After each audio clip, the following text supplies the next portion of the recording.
I'm Dr. Justin Sledge, and welcome to this seminar to Behold the Throne, an introduction to Merkavah Mysticism. This lecture series is possible because of the generous support of the patrons of this channel. In fact, this entire channel is an experiment in crowd-funded university-level education made accessible completely for free. Open access, no paywalls.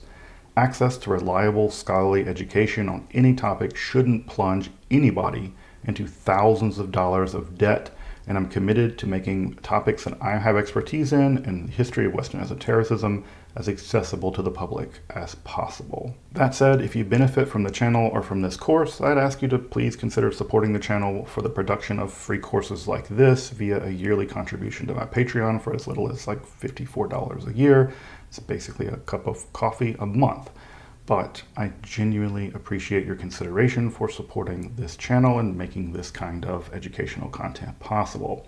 But to be clear, I am grateful for the work that I'm able to do, and I'm very happy to welcome you to this open access seminar, To Behold the Throne, an introduction to Merkavah Mysticism. All right, everyone, welcome back to what I think is probably the thing that most interests people, and that's why, of course, I've done the thing that they tell journalists not to do, and that's called bury the lead behind 15 lectures before we finally get to the discussion on the question of praxis. And part of the reason why I've waited to do this is just because the build-up, in some sense, is worth it, because on the one hand, as we'll see, there's a lot of things to say about praxis in the Merkavah literature. And on the other hand, there's a lot not to say, which is to say that we don't really know exactly, even remotely, what they were up to in many ways. And so in a lot of ways, we kind of get a gestalt through negative image. And so in order to not to disappoint a bunch of people by saying, this is all we know about the practice of the Merkavah literature, and it's basically a paragraph, and not to disappoint people, but also on the other hand, I think that because we've gotten so into this literature, we're going to be able to see a lot of finer details that would otherwise be effaced if we were only focusing on that, this one famous synopsis that deals with the Merkavah praxis. So on both hands, I think that there's a good reason why this has been delayed in some sense, but on the other hand, I think it's right on time. So I hope that you'll trust that logic as we now begin to turn to the question of praxis. As I said, the question of praxis is the most mysterious thing about this, and I think that part of the reason why people are so interested in that question is that we get such exotic, frightening landscapes in the Merkavah mythscape, so to speak, that we would think that there has to be a lot of detailed information about how to get there, but there's not a lot of information about how to get there. What they're mostly concerned with is sort of what they get out of having gone to the world of the Merkavah. And of course, we'll be covering that in the next lecture, where we'll talk about sort of what are the ends of all of this. And so we'll turn to that next time. But as I mentioned a moment ago, we have both a plenitude and a dearth of material. And by plenitude, I mean that we have a lot of adjurational material. We have a lot of magical use of names. We have a lot of divine names. We have a lot of sort of glimpses, staccato glimpses into what they were doing. And on the other hand, almost nothing about how they were accomplishing all this. So again, what we're going to be sort of seeing about all this is sort of a through the glass darkly as we look at some of these adjurations, a little bit of these instructions, and some of these words of power. But there's basically nothing like a recipe guide for how to descend. And again, that shouldn't be surprising, because probably what we're seeing as the literary remains of the Merkavah literature is probably really just downstream of an oral tradition. And the oral tradition would have been taught in much the way many oral traditions are. They're taught from master to disciple, and that would have been included how to do things. In the same way that you don't see a lot of books about how to ride bikes. You just have someone teach you to ride a bike, and someone shows you how to ride a bike. And in fact, there's no amount of books I could write that would actually teach you how to ride a bike. You just have to go do it. And you have to have someone to help you and kind of give you some vague pointers. But imagine trying to tell people advice for riding a bike. It would be the most vague kind of well, don't fall down, and kind of stand up, and, pedal quickly, and and so in all the details, you're not going to get any sort of really clear ideas about how to ride a bike. And in some ways, because it's an oral tradition of bike riding, ditto, we're not going to get any precise instructions here about how to make the descent. And so, as I said, this is probably a result of an oral tradition of which we are getting some literary remains, and those literary remains, as I mentioned earlier, are what I call an aid to memory. They're not, in fact, the primary documents. The oral tradition is the primary document, and the literature is a subsidiary, is a runoff of that oral tradition. But that said, what I would suggest is that there are four distinct places where we should begin to think about what the praxis of the Merkavah descent is. And those four distinct elements of praxis are: one, the qualifications for praxis. What do you have to have? What do you have to be? What do you have to do in order to begin the descent at all? Right? And then we have the actual descent praxis, the actual how do you do it? How do you do it? And then there are praxes while descended. That is to say, what do you do while you're in the descent world? How do you negotiate that world? And as we'll see, that's going to be very important, because you're going to have to be able to, for instance, manipulate angels in order to survive in the mythscape, as we learned last time. And then there's sort of a fourth element that I think doesn't get focused on enough in the literature, and that is what I would call post-descent obligations. So once you've returned from the descent, do you have religious or moral or ritual obligations in the aftermath or following up from the descent? So those are the four questions that I want to begin looking at today.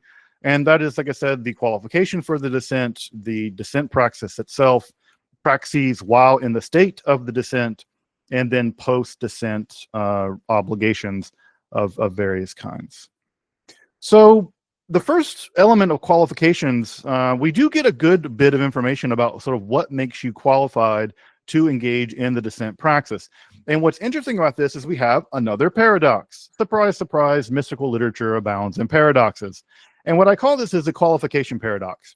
That on the one hand, the text seems to demand extremely rigorous standards for one wanting to make the descent. So on the one hand, we have text synopses that seem to indicate very strict regimes for engaging in the praxis. And yet we have other synopses that seem to be radically democratic, which is to say anyone can do it almost at any time. And the question is, how do we square this circle? And the short answer is, I don't know. I have an idea about why this paradox exists in the literature, and we'll get to that in just a minute. But I think there's a good reason why this paradox exists. But in terms of alleviating the paradox, I'm not sure that there's a clear way of alleviating it. But one of the more interesting qualifications that we do seem to have in the descent praxis are what we might call astrological and physiognomic characteristics. That is to say, there seems to be some element in which, having been born under a specific astrological condition, this gives you physiognomic characteristics that make it such that you are more successful in the praxis. And this brings us all the way back to the Dead Sea Scrolls.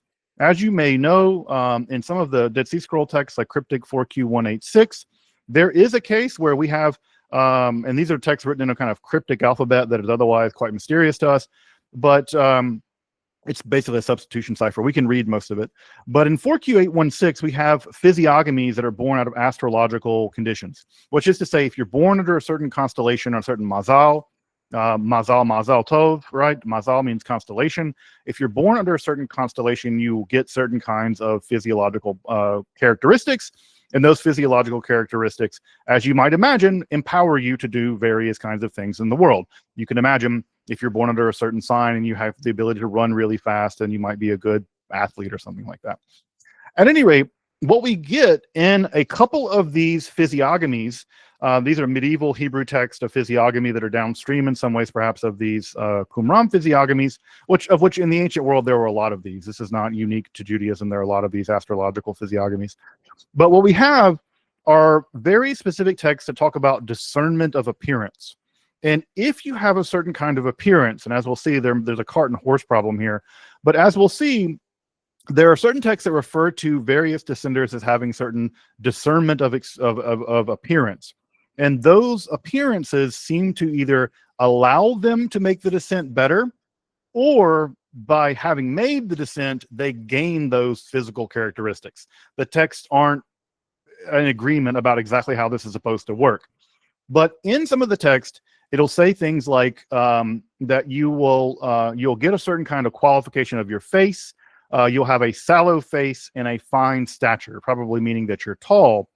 And in these texts, we have, for instance, in Merkavah Rabbah, and we have in some of the Geniza fragments like Simon-Tov, we have, which means a good omen, by the way. If you ever sung the song Mazel Tov and Simon-Tov, it really is a very sort of esoteric song, actually. It's like a good constellation, a good omen. It's a very, esoteric kind of song.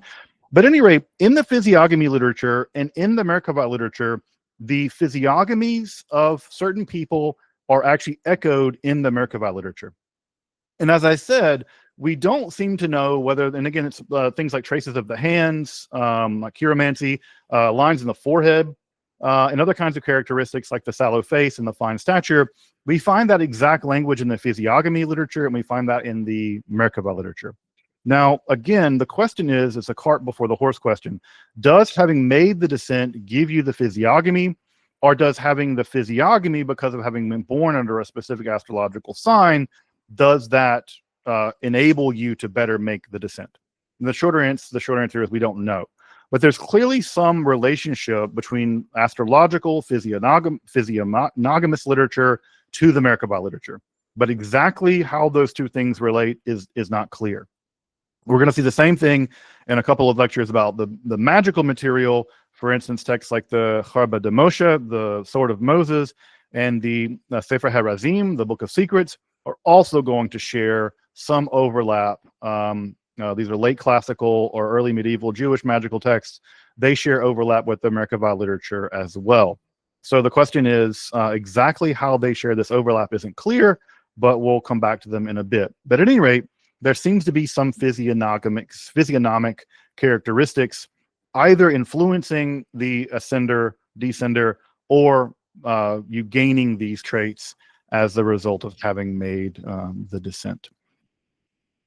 The second characteristic that seems to be important, especially vis-a-vis Rabbi Ishmael, is that having come from a family of Kohens, a family of priests, seems to allow you certain advantages when making the descent. For instance, there are two cases where Rabbi Ishmael, who comes from a priestly family, is doing things he's not supposed to be doing. For instance, there's a case in Synopsis 586 where he's expounding on the nature of all the angels of the Hekhalot. He's basically he's teaching, lecturing about the various angels of the Hekhalot, and this is forbidden.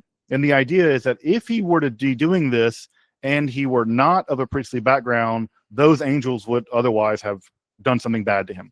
It's not clear what, but basically the rabbi, I think it's Rabbi Kiva, tells him, or Rabbi Nechunya ben Hakan tells him that your only reason why you're being allowed to do that is because you come from a priestly background.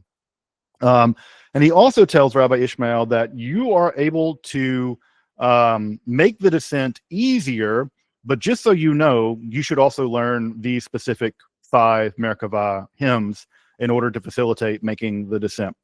So there's some sense in which having a priestly background protects you over and against just a regular old civilian Jew.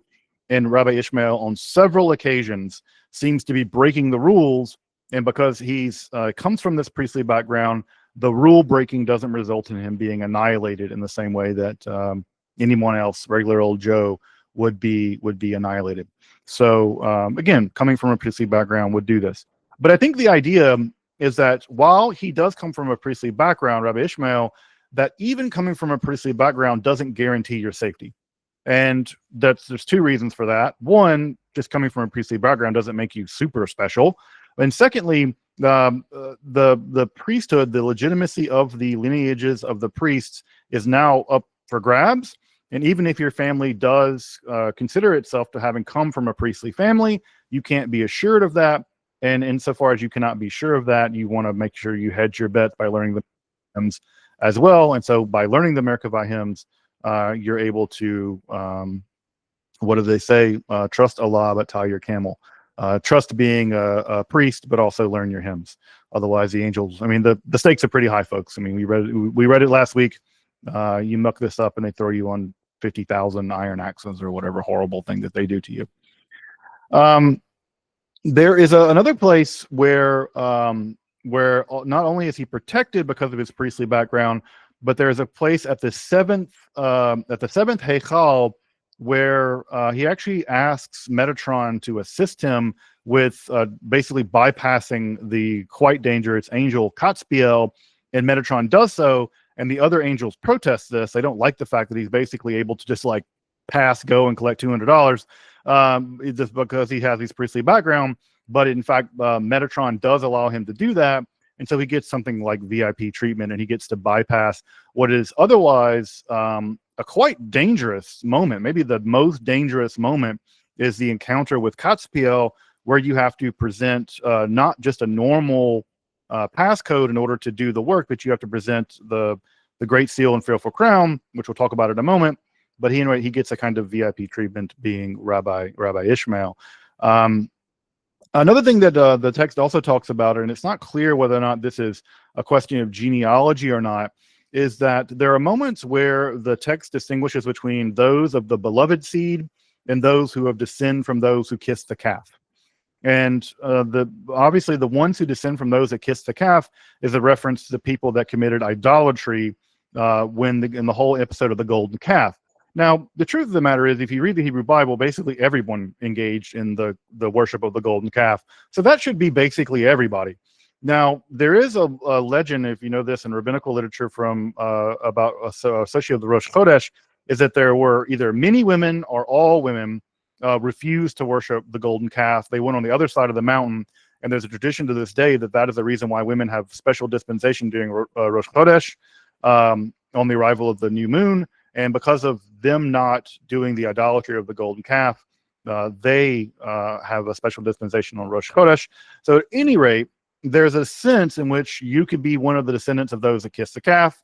That's not good. Or you can be a member of what is the text called the beloved seed. But again, if these are genealogical, strictly speaking, I don't know. I don't think so. It seems to be a figure of speech. And almost always descendant of the calf and son of a putrid drop are the kind of way that the angels tend to refer to human beings in general. And so whether or not that's just a generic diss that the angels like to, remind them of is like, hey, you guys not only are you son of a putrid drop, but you also worshiped a cow that time. These angels always bringing up old stuff. But at any rate, that's a thing that you might have to be concerned about if your family was one of the ones that kissed the calf. But again, that seems to apply to all of Israel, or at least a great many Israelites. But like I said, these damn angels bringing up old stuff, trying to diss us like that. But barring lineage questions, which again, in general, the lineage questions aren't such a big deal with the exception of Rabbi Ishmael, the qualifications run the gamut from being frighteningly strict, so strict that the text itself admits that basically no one can accomplish them, to being so lenient that it seems like anyone can accomplish them almost accidentally. And we have at Dumiel, at the beginning of the 6th Hechal, he says, look, and this is already pretty high up in the system, already at the 6th Hechal, he says, before I testify and forewarn you that the descender does not descend to the chariot, except he, right? The language is gendered. It is he who has 2 characteristics. And as you'll notice, this is not 2 characteristics. This is about 8 characteristics, but whatever. 2 characteristics is the one who has read the Torah, who's read the prophets and the writings. So you need to study all of Tanakh, who studied the Mizorah, the traditions, Midrash, laws, lore, and interpretation of laws, which is already, I think we're already up to 8 already. Forbidden and permitted action. And by the way, that language of forbidden and permitted action, that's rabbinical language, basically saying you need to be a rabbi. You need to be able to understand the difference between this. And then he is one who has confirmed every negative commandment that is written in the Torah and has kept all the prohibitions of the laws and of the customs of the instructions which were said to Moses at Sinai. So I don't know about you, but that's a pretty strict barrier to entry. I don't know anybody that qualifies at this point. It basically says, if you want to come to the 6th palace, you need to be completely learned in Judaism. Now, one of the strange things about this, and this is the tension that's been pointed out before, is that part of what you gain in doing the praxis is you get precisely these things. It's precisely this stuff that you're supposed to get. And so part of the confusion here is the text, you do the Merkavah in order to descend to get the knowledge, but at least in terms of here, it seems to be the case that you need to get the knowledge in order to have the knowledge in order to make the descent. So this stands in stark contrast to the question of the Sartorah and what you're supposed to do in the Sartorah tradition. But again, this is again one of these places in the text where we have something of a contradiction. Now, other texts set the bar a good bit lower. Now, I don't know how much higher you could set the bar than this, the way that Dumiel sets the bar at 234. Remember, by the way, Dumiel's the angel of silence, which this is a mouthful for an angel of silence, by the way. I always get the sense that angels are often named like mobsters, right? It's some 6'8" guy that's named Tiny or something. The angels get named silly, like the angel of silence, because he doesn't shut up. But at any rate, you have all this stuff that you have to have here. So at any rate, several of the passages seem to greatly diminish the degree to which you have to have this. And again, there's always a kind of three-way tension in the Merkavah literature between, to what degree is this a business of personal merit? Do you merit this by your learning and by your moral and your moral ability? Is this magical? That is to say, you could just be a complete jackass, and as long as you have the right passcodes, you can bypass the angels, right? You could be an idiot guy who just happened to walk into a place and get the magical passcodes. Could you just swagger into the Hekhalot and just have the magical power, just as long as you have those passcodes? The text doesn't seem to like that idea, but the text never seems to say anything other than you need to bypass these angels by using this code. Well, is it the case that anyone can do that then? And then thirdly, there seems to be a question of divine grace. And as you'll remember from the ascent of Akiva, there was a moment where the angels of destruction wanted to harm Akiva, and they were going to, and God intervened and said, no, let the old guy in, and he was able to pass in unguarded. So what is it that accomplishes the praxis? Is it personal merit? Is it magical knowledge? Is it divine grace? Or is it some combination of all of these? And if it's some combination of all of them, that's even more terrifying, because you're basically rolling a dice on your own merit, your own magical knowledge, which I guess you can be relatively sure of that. And you certainly roll the dice on divine grace, because I don't know if you've been paying attention, but God dispenses God's grace in quite mysterious ways. And so God, who knows whether or not you're going to get God's grace on an average Tuesday making the descent. And of course, the price for failure is significant. And so again, this tension of what accomplishes all of this is I think an interesting and fruitful place to think on this. There are two cases and two different praxes here, and I'll show that this one of these from Hekhalot Rabati and one of these from Hekhalot Zutarti that really show the liberal interpretation of the degree to which one is able to accomplish it. It says, if one had been a ger, a convert, I don't like the translation of convert for ger, but if one had been a ger for only an hour, just an hour, right? You just freshly converted to Judaism, and his body is innocent of idolatry, bloodshed, and incest. Those are basically the only three things, right, that you have to commit martyrdom for, right? That if these are the only three things that you have to martyr yourself for, you can avoid martyr. You can literally do anything else in Judaism. If someone says, if you don't eat this pork, I'm going to kill you, you can eat the pork. In fact, you're obligated to. But you cannot commit idolatry, you cannot commit bloodshed, and you cannot commit incest. In those cases, you must become a martyr. So as long as you avoid basically the strictest possible stuff, and you've converted within the hour, God, will bind myself to this person. I will bind him to Metatron, my servant, his steps, and to much study of Torah. So in this case, you just have to not be guilty of the most reprehensible crimes in the Jewish imagination and be a convert for an hour, and you can be bound to God and bound to Metatron. So that's a pretty encouraging situation in terms of who is able to do this. And then Hekhalot Zutarti is even more liberal, and it says, and all who see him, whether he's a young man, he's a virgin girl, a youth, an elder, a man, a woman, a Gentile, an Israel, slave, a maidservant, right? They will run and meet him, and they will love him for his peace, and they will run in his goodness, and they are happy in his provision, whether in his goodness or even not in his goodness. You can have committed sins and you can just be anybody. I mean, I think this is extremely broadly comprehensive of almost anybody in Hekhalot Zutarti who is able to engage in the praxis. So again, you compare these two statements, right? You can be a convert. It still seems to be a male convert. And as long as you're not guilty of the worst imaginable sins in Judaism, you can make the descent. And here in Hekhalot Zutarti at 420, it's even more liberal. You don't have to even be a convert, and you certainly don't have to be a man in order to make the descent. So again, this is an example of what I would refer to as the qualification paradox, where on the one hand, it seems like the qualifications are quite high, at least when Dumiel is talking at the 6th Hechal, and here it seems like at these synopses that the bar is significantly lower. Now, is that bar just for the 6th Hechal? Maybe. Maybe by then you have to have met all these qualifications, and maybe at this point this is just making the descent at all. But it would seem like a pretty unfair bit that you could make the descent and you get to the 6th Hechal and it's like, hey, psych, you got to convert and be real righteous, or otherwise we're going to kill you. But never, like I said, I can't expect God to be exactly. God makes the rules.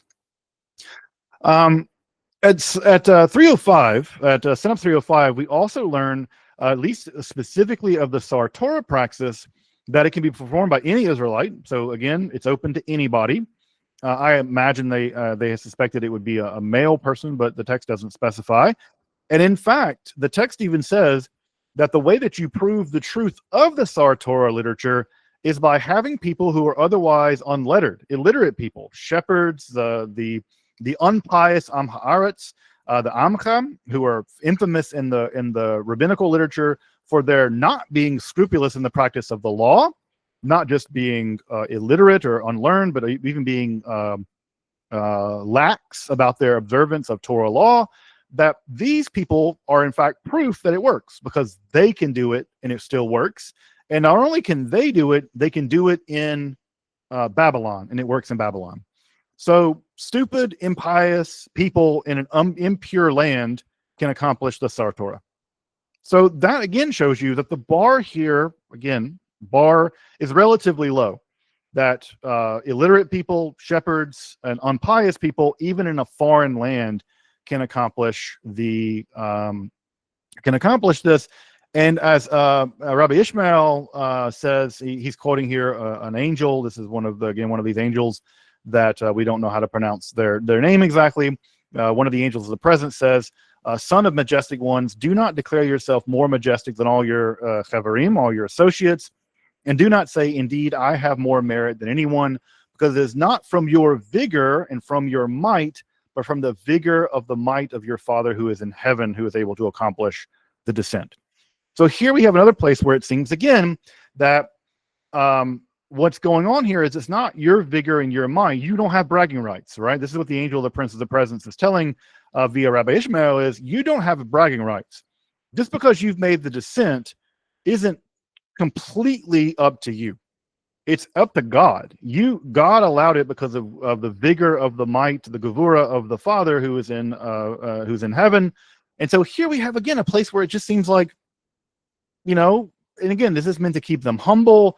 Is this meant to show that divine grace is required in the process, and not simply magical merit or magical skill, and not simply personal merit, that you don't get bragging rights for having accomplished this?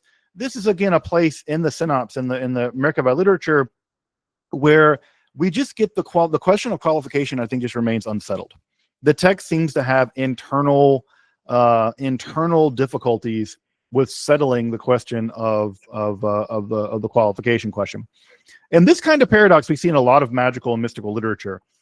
We introduced it last year in the Agrippa seminar as the illumination paradox, where in the illumination paradox, the question is, do you do magic in order to gain illumination, or do you have to be illuminated in order for your magic to actually function? And the question is, Agrippa's not clear about it, right? He seems to say both at the same time. We seem to have a kind of qualification paradox here, and the qualification paradox here is, do you merit making the descent, or is it the case that you make the descent and God basically dispenses the grace in the process of making this sin, and that's ultimately what allows you to do it, and therefore you don't obtain bragging rights, as the angel of the presence here reminds us at Synopsis 484. And the question is, I don't know, and I have a theory as to why I think this paradox is here, and we'll come back to it in just a minute. This question of praxis, so that gets us to the first bit that we wanted to talk about today, the qualification question. The second question now we turn to is the question of the praxis itself, the descent praxis. And what we have here is a question made all the more difficult because of what I would call the quilted nature of this literature. What we see here are several different mystical trends that have been quilted together. And because they've been quilted together, the seams are somewhat messy, right? The seams are somewhat messy. And what we can see here is Merkavah mysticism, Sartora mysticism, and the Shior mysticism all welded together here. And if you've read in the Synopsis, you'll know, or in the Devilla, you'll know that the seams here are just jarring. You're just reading along, and all of a sudden you're just whopped over the head with, like, here's a Sartora praxis randomly. Here's some Shior literature just sort of stuffed into this part. The editorial process is quite I don't know, it sort of gives you whiplash, because all of a sudden you're reading through it and you think you're following, and all of a sudden now it's some completely different thing.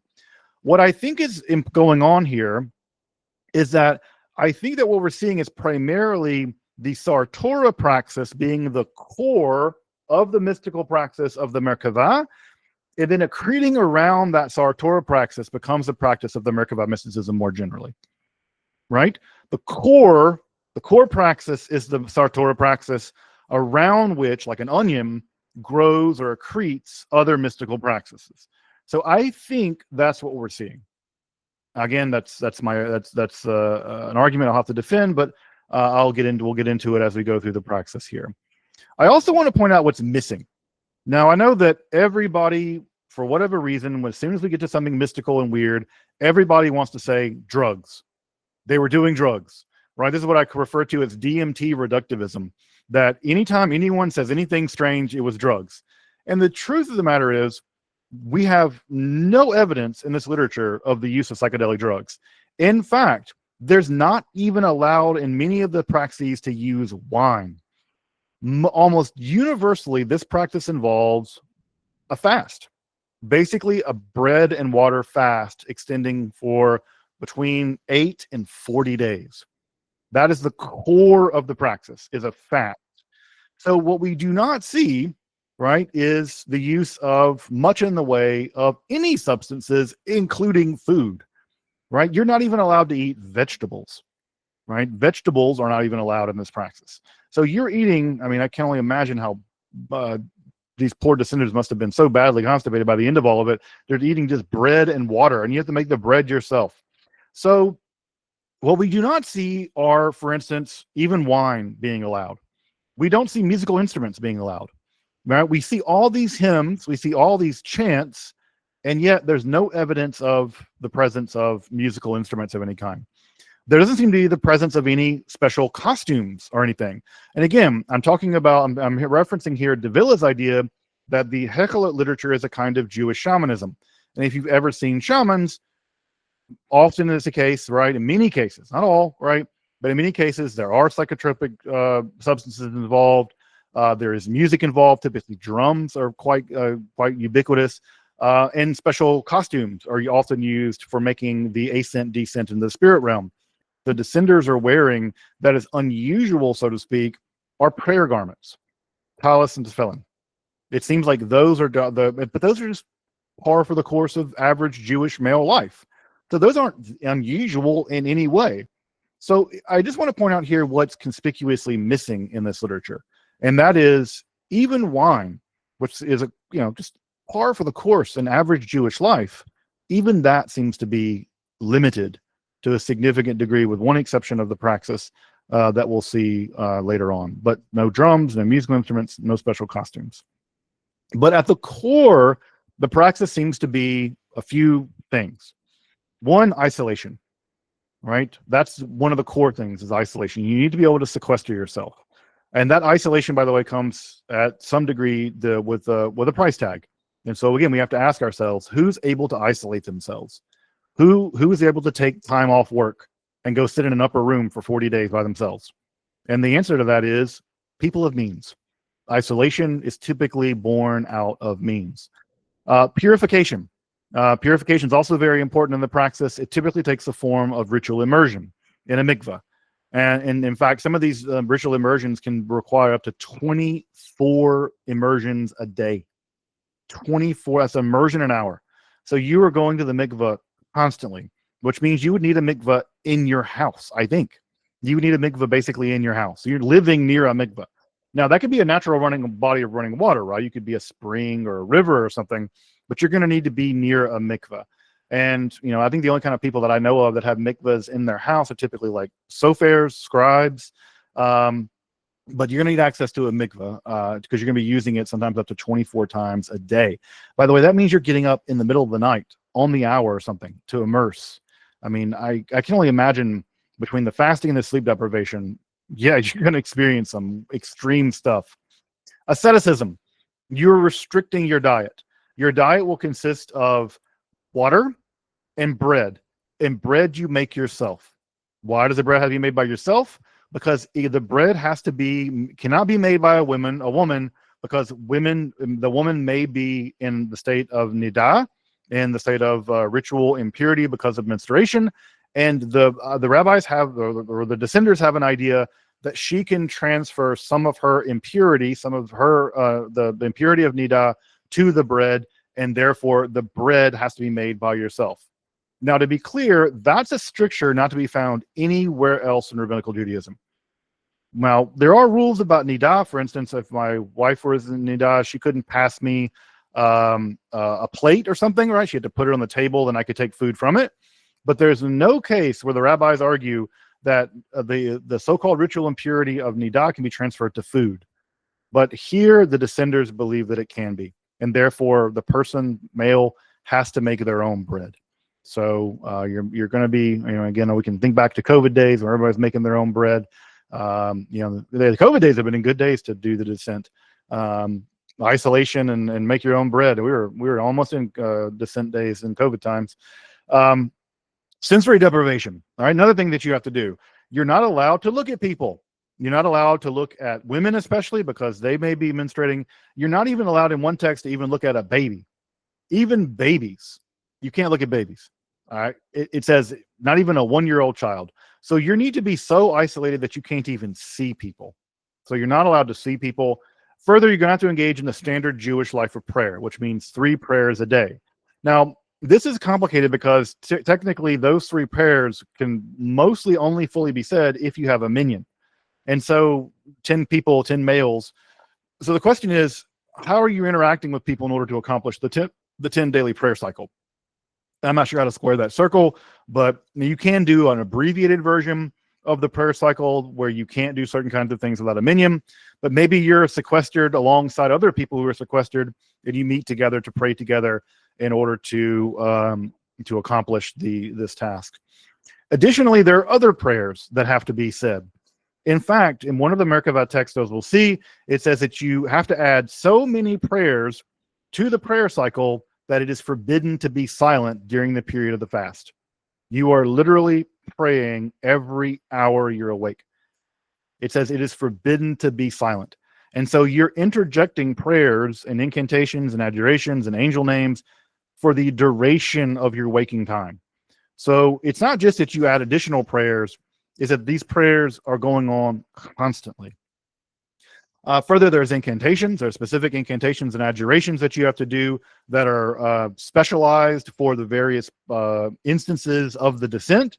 So, for instance, you would be using special adjurations if you're encountering certain spirits or angels in the Merkavah world, and so those would be detailed. And finally, there are specific body postures that seem to be adopted by the descenders, as we'll see. And one body posture, the only one that we see. These body postures seem to have something to do exactly with what's going on here. But as I mentioned, the core praxis seems to be the Sartora praxis, which we'll read in just a moment, around which is other kind of practices that are built up. What you're seeing on the screen, by the way, that is the oldest Kiddush cup recovered from Europe. It went to auction at Sotheby's, I think, real recently. but that is a medieval Kiddush cup, which looks very unlike modern Kiddush cups that you see, which look like kind of metal wine glasses. But this is a medieval Kiddush cup. So this is the kind of cup that a sender would have used to, I guess, suppose, drink their water while in preparation for it. It's quite beautiful. So this is it, folks. This is the descent as far as we have it, right? This is famously in Synopsis 424, Rabbi Akiva teaches us that whoever seeks to learn this teaching and to explicate the name with its explication must sit in fasting for 40 days. Now, we learn later this is a daytime fast, so you're fasting from dawn to sundown. So from dawn, basically, to the appearance of 3 stars in the sky. So you're going to be doing that fast for 40 days. And then he must place his head between his knees until the fasting overcomes him. So what exactly that means, right? I don't know about you, but it seems like that fast could overcome you quite quickly. It's almost like Ramadan, basically, right? So you place your knees and the fast overcomes you. You must recite an incantation to the earth and not to heaven, right? It doesn't tell us what the incantation is, but you must recite an incantation to the earth and not to heaven. Again, you're descending. And if he is a youth, he may recite it so long as he does not have an ejaculation. So if you ejaculate, then this disqualifies you. And if he's the husband of a wife, he must be ready by the 3rd day. As it is said, be ready by the 3rd day, but you shall not touch a woman. This is the strictures involved in, surprise, surprise, the Exodus theophany, right? So at least in the case that if you're unmarried, which again shows you that unmarried men could do this praxis, you simply can't have had an ejaculation. And if you are a married man, you have to be sequestered from your wife for 3 days, or at least not have sex with her for 3 days, and then you can engage in the descent. Following that section, by the way, there is a brief discussion of how to perform the praxis for an associate, for a chaver. So it seems like people can do this for you, which is interesting. People can do this for you, and there's even specific calendrical timings when which you should do this, specifically starting around Rosh Hashanah and concluding around before Rosh Hashanah and concluding around Shemini Atzeres, which is just around the corner. And it says you should do it this time, otherwise Satan will accuse you all year long. In the Hebrew, that's a pun, right? The Satan will Satan you. The accuser will accuse you. And so we shouldn't make too much of that, but there's a pun there that if you don't do it at that time, perhaps Satan will accuse you. And what's important about this is that this praxis is known to the High Gaon, who died in 1038. He was the head of the academy at Pumbedita, which is in now Fallujah in Iraq. He knew this, right? Because what we have is a famous responsa. That is to say, a Jew writes to the High Gaon and says, hey, I heard that there are people who can do this, who make descents to the divine throne. And he says, yeah, there are people, and I have heard this is how they do it. So he has access, for reasons we don't fully understand, he has access to this synopsis, or some version of it at least. And this appears in Hekhalot Zutarti, I believe. But he knows this synopsis. And so he repeats it. So we have it repeated in both the responsa of the High Gaon, but also in Hekhalot Zutarti. Now, I should be clear here. This is the most detailed element of the praxis we get. That's it. That's the most detailed element of the praxis. So you're not going to get a lot more than this, but there's still a lot more to cover. So let's get into it. You can see these folks here are fasting on Tish B'Av, sitting on the floor, as is customary with sackcloth and ashes, sitting on the floor fasting for Tish B'Av.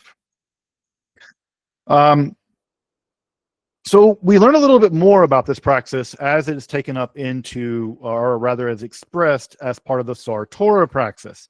So this Sartorah praxis is built into the Merkavah practice. And we see, for instance, at Synopsis 299 through 303, that we learn a little bit more about what we're supposed to do.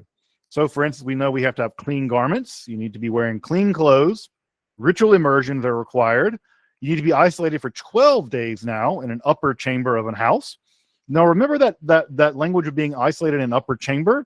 think back to some of the language in the rabbinical literature about God being like he's in an upper chamber surrounded by a garden. Again, is this a mention of a kind of angelification, that you're putting yourself in the mindset of kind of where you're going, right? God lives in an upper chamber in a garden. You go to an upper chamber and sequester yourself. I don't know, but you have to be in an upper chamber of a house. Further daylight fasting, right? The diet of bread and water.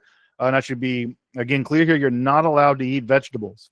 Now, the question is, why not? And the answer is, we know that in the rabbinical imagination, that vegetables, especially garlic, caused you to fart, and it was associated with farting. And obviously, if you find yourself gassy in the Merkavah, guess what? You're going to stink.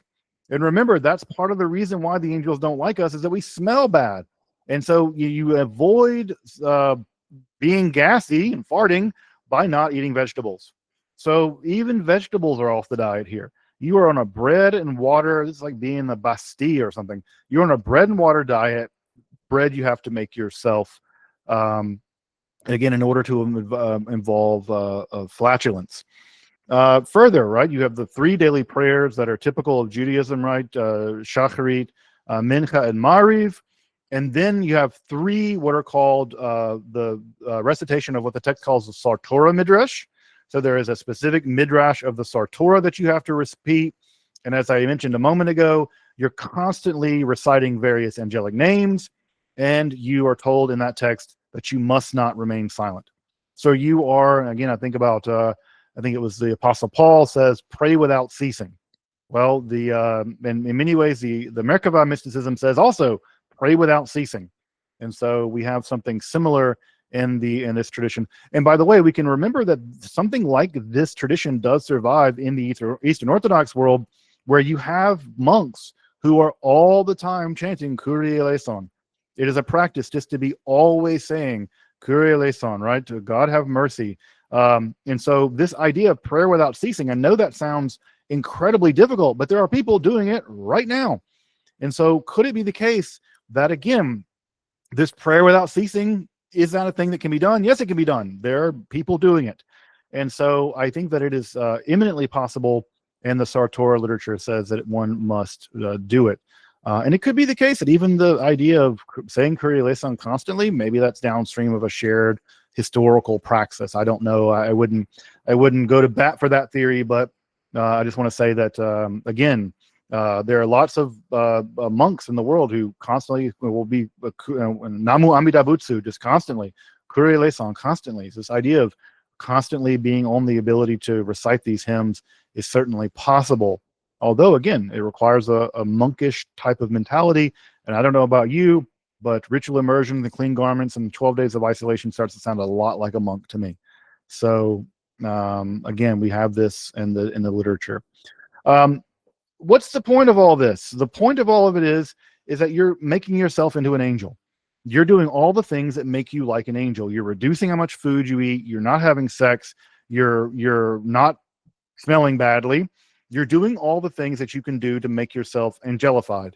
So you are diminishing your humanity and focusing on that which makes you angelic, and that allows you to at least do the praxis of making the descent.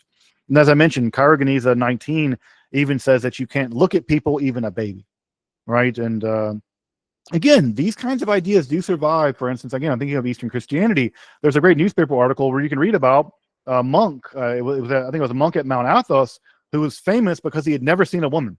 He was born as an orphan and then given over to the monastery. He lived there for 80-something years, and famously, he never saw a woman in his life. So the idea here is you're not allowed to look at anybody, even a baby, in Geniza 19.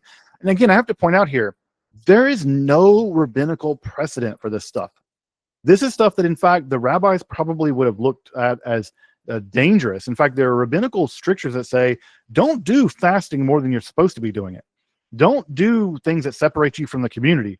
Don't do things that don't follow rules that are radical in ways that isolate you and make you outside of the community. You're not allowed to be overly righteous in some ways. And clearly these texts are violating that precept making you shockingly outside of the community. So there is no rabbinical prohibition on looking at, again, you shouldn't look at women in sort of a haughty way. And in general, you see guys on the subway looking down and reading books and not, glaring at women, which is just a good thing not to do in general. But the idea of looking at babies as being a thing, that's just beyond the pale for sure.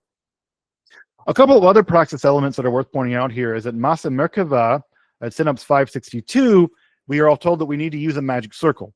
We need to protect ourselves from the angels by using a circle. To my knowledge, this is one of the earliest texts in Western magic where a circle is used as a circle of protection. But notice, it's not a circle of protection against demons. It's a circle of protection against something far more frightening than any goetic demon, who seem like Fisher Price compared to these angels. It's angels that are threatening.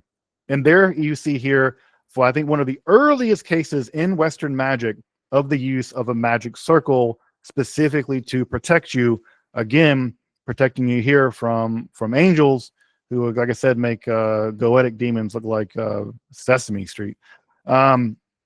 So at any rate, this is the text that we have here. In fact, Masa Merkavah, and I think it's Schaefer or DeVille, and I can't remember who, actually says that Masa Merkavah may be sort of an easier version of the Merkavah Praxes. That it may be the case where more magical elements are introduced into Masa Merkavah so as to make the praxis easier. So I don't know if I don't know what easier means in any of this, frankly, but at any rate, they seem to think that the more magical elements sort of make this system a bit more accessible to a wider range of people. So the argument there is made that Masa Merkavah is a sort of easier alternative ritual to the more strict version, developed as an extension of the Sartora praxis. But at any rate, a magic circle appears at Masa Merkavah, Synapse 562. So I'm sure the bread that you would, I guess you're making bread for 40 days. Maybe your bread would look really pretty like this, but you couldn't have all the cool poppy seeds on it. It's just straight bread and water. But at any rate, the challah you'll be making for your descent, we get a couple of things that are worth noting here, right? So we get another Sartora praxis. We have another angel name who's, I don't know how we might Uphiel. I don't know how you might pronounce his name. Yophiel, maybe Yophiel. Yeah, it could be like the beautiful one of God or something like that. Again, we're not quite sure how to reconstruct these names, but I don't know how other people would maybe think about it. But yeah, I think Yophiel could possibly be a vocalization, and it's a nice one, Yophiel, the beautiful one of God. So it says, right, anyone who wants to do this has to sit for 40 days in fasting. He must eat his morsel with salt. So at least you get some salt on your bread, which, and by the way, that's a temple thing, right? Salting the bread is a temple thing.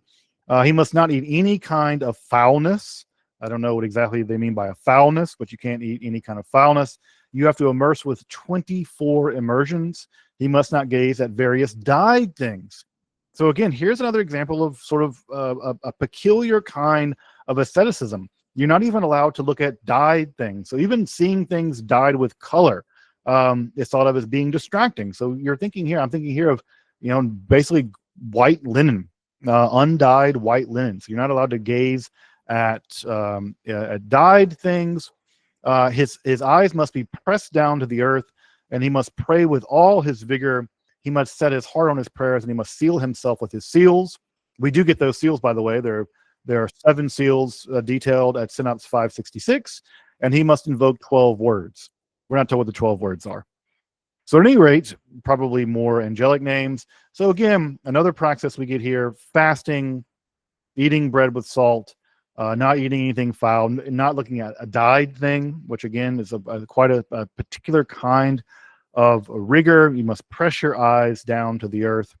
And of course, right, we should mention here, Rabbi Ishmael, despite his being a priest, he doesn't even get all the shortcuts. And we learn at Synapse 565, right, that I sought the mystery, the Raz, and I sat for 12 days in fasting.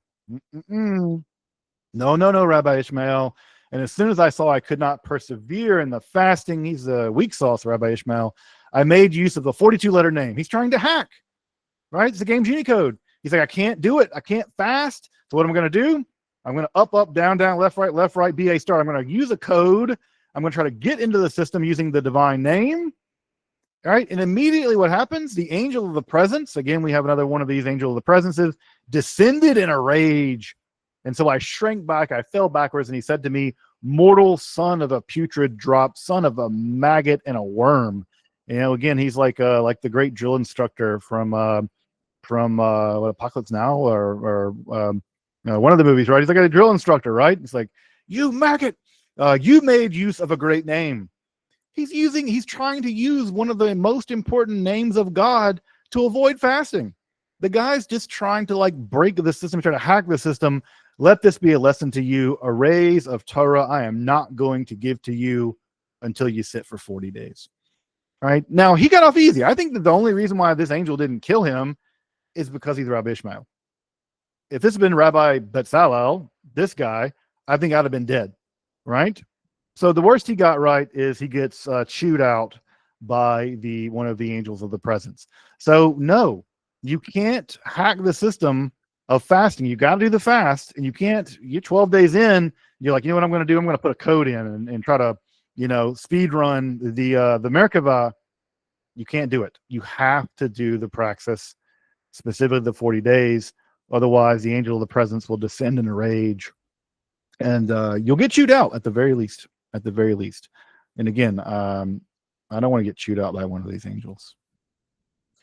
We're told a little bit more about how to do this praxis, right? The section Synopsis 112 and 111.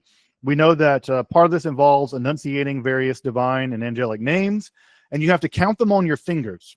And in fact, you have to count them on your fingers. It says, lest your blood be on your head. This is a really common biblical and rabbinical phrase that basically means it's your fault, right? Like if we kill you, it's your fault. This is not our, your blood's on your head. It's not, we had to stone you, like you committed adultery, it's your fault. So the blood will be on your hands. And so you have to count them on your fingers. And this has to be done after you've anointed your head and your feet with water and oil. That, by the way, that auto anointing of water and oil, specifically with oil, that clearly has messianic overtones, right? Messianic and priestly. Because remember, the two people who are anointed with oil in Israel are the kings of Israel, but also the priest. Aaron is anointed. He's the first person anointed with oil to induce him into the priesthood. And so you have to anoint your head and your feet with water and oil. And then you have to don tefillin, which are, of course, the straps around the hands and the one on the eyes, the tosafos. And what it says here is you have to stand on your bed, right? You have to stand up on your bed, and then you adjure various names of Metatron. So you could do this in bed, which is kind of convenient. You can stand on your bed, and you can adjure various names of Metatron. And of course, this must be done, as we're told, in a state of all purity, immersion, uprightness, explication, humility, and fear of sin. Right? We have to have all these traits. And again, at Synopsis 111, we're told similar 40-day fast cycle, no meat, no wine, no vegetables, any kind of pollution, specifically seminal emission, requires you start the whole process over. So if you get 39 days in and you have a nocturnal emission, it voids the warranty. You got to start all the way over. So this is again, you have to avoid ritual pollution, and having contact with semen would be enough to do that. And again, we're shown similar kinds of praxes, specifically by Rabbi Nechunya ben Hakana, when Rabbi Ishmael's memory begins to fade. He can't remember the Torah he's learning, and he's taught these praxes in the court of the temple where the Sanhedrin used to meet back when temple days. Now, there is another series of praxes that are interesting that are specifically mentioning are going on around this time of the year, by the way, specifically mentioning going on around this time of the year around Shemini Atzeret. And they are mentioned in both Maseh Merkavah and Merkavah Rabbah. They are not the same praxis, but they're very similar. Both of them involve what look to me much more like Greco-Egyptian style magic. And in these cases, you take a fig, an olive leaf, a silver cup with some wine, and an egg, and in the other you take a myrtle and bay leaves, a fingernail, and a silver dish, And what you do is you write various divine and angel names on the leaves or the eggs and the various things. You blot them out with wine. You would dip the leaf in the wine, and then you would drink, right? You would drink that wine with the angel name, with having come off with the ink. And then there are various fastings and various other making of amulets and fumigations with incense. This to me sounds enormously like Greco-Egyptian magic. In fact, there are PGM spells that literally involve writing names and then dipping them in wine and drinking them. So this is clearly a place where we're seeing some Greco-Egyptian, I wouldn't want to call it intrusion by any means, but definitely the case for doing these. And these are also rituals that involve calendrical stuff. They combine fasting, immersions, prayers, lots of different angel adjurations. For instance, adjurations of Metatron and Sandalphon, along with divinations, various instruments for divination, and then summoning of this angel called the Sarapanim, the angel of the face. So again, this is clearly a place where this looks incredibly like Greco-Egyptian magic. Just a couple things as we begin to wrap up.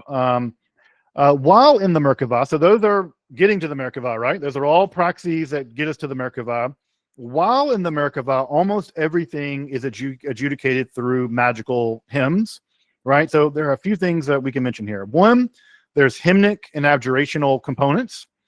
There are what we might call apparently meaningful words of power. These are divine names, largely and angel names.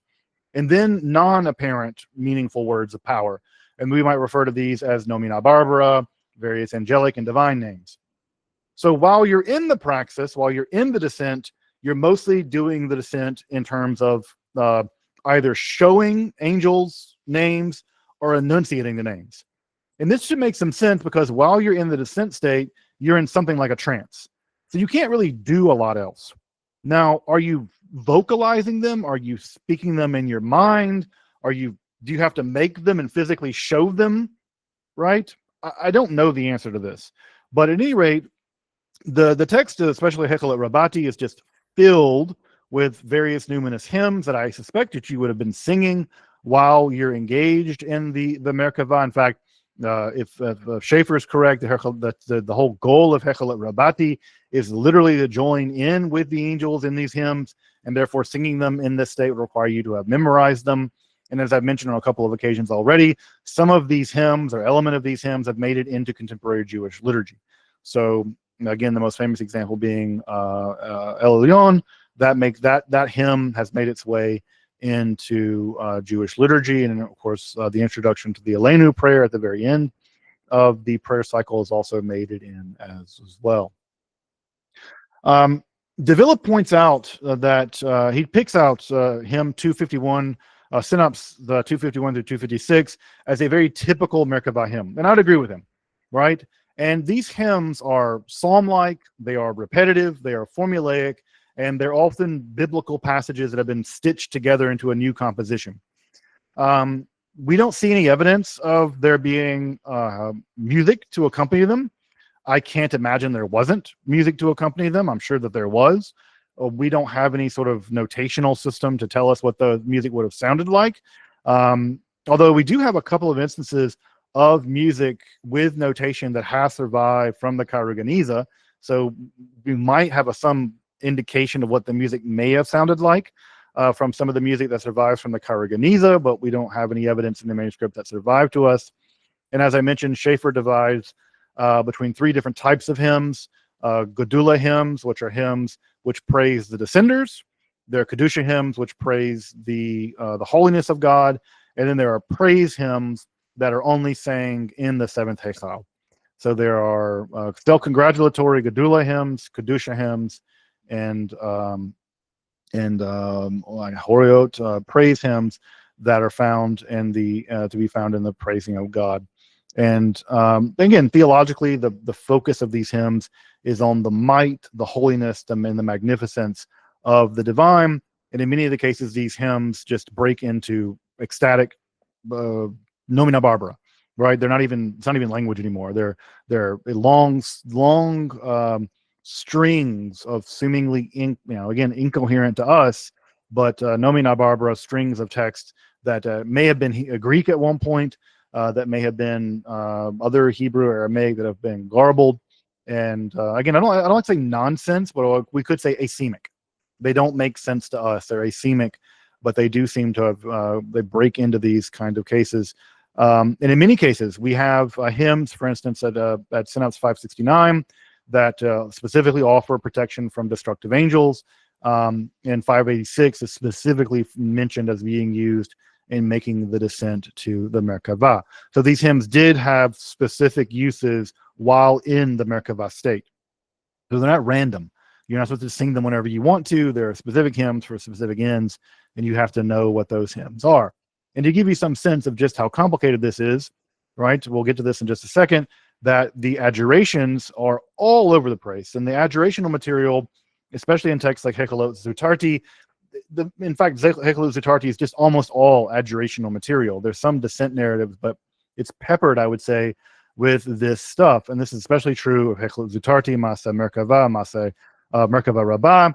And typically these adjurations, which again involve some degree of adjurational material and nomina barbara, with various angels and divine names, they typically allow you either some protection from an angel or some mystical boon, some kind of mystical power. And this adjurational material is just peppered through the texts with no centralized praxis telling us how to use it. So it'll say, here is a praxis for this.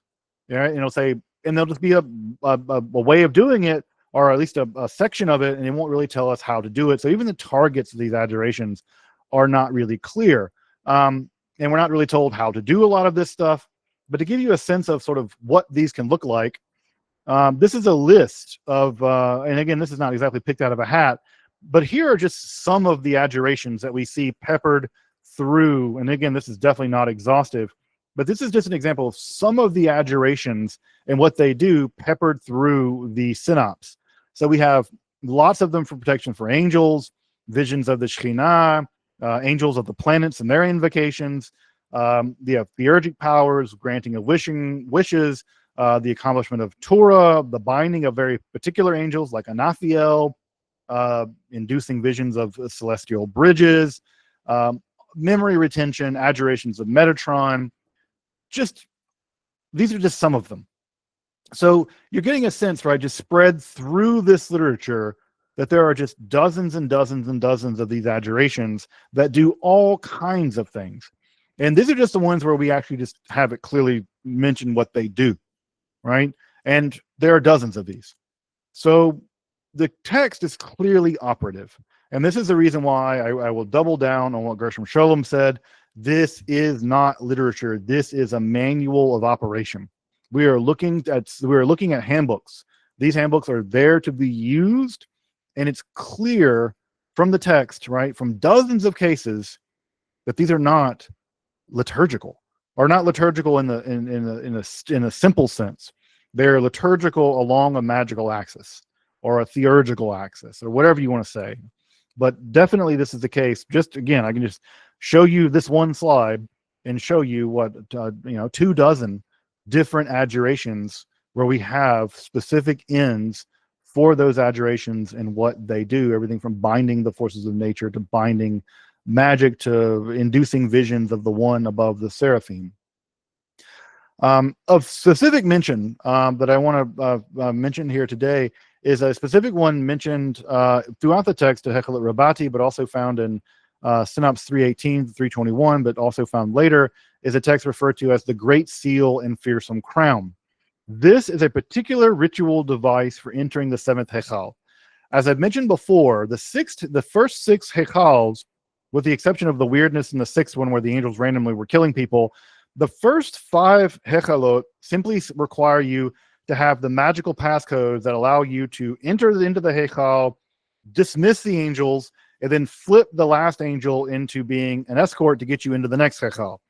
So as long as you have those names, you can pass, at least apparently, from Hechalot, from Hechal to Hechal through 1 to 6. But then at 7, there's a specific thing you have to have, and that specific ritual device, I might say, is this text, the Great Seal and the Fearsome Crown.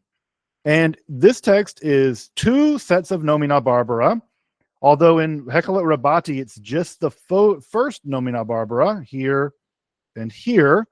And then in the actual text, in the synopsis that we have, there are a few other nomina barbara that attach to it for reasons that I don't totally understand. But at any rate, you have two sets of nomina barbara, which are particular passcodes that appear to be the Great Seal and the Fearful Crown. This is the seal by which the earth was sealed, and the crown by which they adjure all the princes of wisdom. And then it's followed by two matching cosmological prayers. And these two matching cosmological prayers must be said while using the Great Seal and the Fearful Crown. And if you don't use the prayers with the seals, then you get killed. Again, of course, you should not be surprised if the answer is either you do it correctly or you die. So this text particularly seems to be that the Great Seal and Fearful Crown seem to have been a primitive element of the Merkavah descent, and it seems to be a particularly unique element of the seventh Hechal. Now, why is there a particular element of the seventh Hechal? It seems like these are elements that God's self used in the forging of creation. Right, this is what's sealed, right, as a chotam, as a seal, a signet ring. This is how God basically sealed creation. And you are, in some sense, engaging in theurgy. You are sealing creation. You are adorning yourself with the fearsome crown, which controls all the princes of wisdom. These must be relatively high-ranking angels. And you are engaged in a kind of theurgy where you become a co-divine, co-regent, co-divine in the process of entering into the seventh Hechal. Again, reminding us of that language of the very beginning of Genesis. Let us create, right, in the image of God. You are entering into that seventh Hechal with God. And in some sense, in order to do that, you must, it seems, adopt divine elements as part of the theurgical drama of entering in with the Unio Liturgica. And finally, as we begin to wrap, that seems to be the main focus of the praxis in the Hekhalot. It's just you have to memorize a bunch of seals, right? A bunch of hymns and seals. That seems to be the main thing you're doing in the last Hechal. But it's not over when you're done. After you've experienced whatever it is you're supposed to experience in the world of the Hekhalot, there seems to be a final element in which you have to share the contents of that revelation. And I want to point out here, this is further angelification. Because think about, in the apocalyptic, what do angels do? They share about what's going on in the supernal realm. The angels come down to us and tell us, hey, up there, God's doing this, and the devil's doing this, or the angel's doing this, and the planet and the moon and the Gehenna and all this. The angels are the instrument, or the angel, are the agent of revelation. But in the Hekhalot literature, who is the agent of revelation? It's the descenders. And in this way, the descenders are further angelified. They become the agents of revelation. And in fact, the text tells us at Synopsis 169, and perhaps I think one of the most breathtaking texts, right? And again, this is a get out of this whole question of what is esoteric, what is exoteric, what are secrets, who's supposed to be keeping them? The text tells us in Synopsis 169, the decree of heaven is against you, descenders, to the chariot, unless you say what you have heard, and unless you testify to what you have seen concerning the presence of exaltation and might, majesty and grandeur, which is lifted up, born, stirred up, and magnified. The text is extraordinary in that it says that the descenders are commanded to publicize it. They're commanded to reveal what they've seen. This is almost unlike any other esoteric tradition in which what you've seen, you are forbidden to tell. Think about, for instance, the mysteries in Greece. Under penalty of death, you weren't supposed to tell what you've seen, right, under the great mysteries. It's not allowed. You are experiencing them and you cannot tell anybody. Here we have the exact opposite. The text says the decree of heaven is against you, descendants of a chariot, unless you tell what you've heard. I would argue or suggest that this is part of the further angelification of the descenders. No longer do we rely on the angels to reveal, apocalypsis, reveal what's going on in the supernal world, but rather we become angelified, we make the journey, we join in the angels, and then we, the descenders, become angelified further in that we are now the agents of revelation. But the outstanding question that we must leave on today and come to back to next week is shared to whom? Who are we sharing this with? The wider world? The community of descenders? The Chavarim? Who are we sharing? And finally, to what end? Why are we doing this stuff? What does this sharing give us? We know that if we don't do it, the decree of heaven will be against us. But the question is, what does one get from the descent, and what does one receive as part of being the agent of the revelation of the Merkavah? And in those questions we will turn to next time.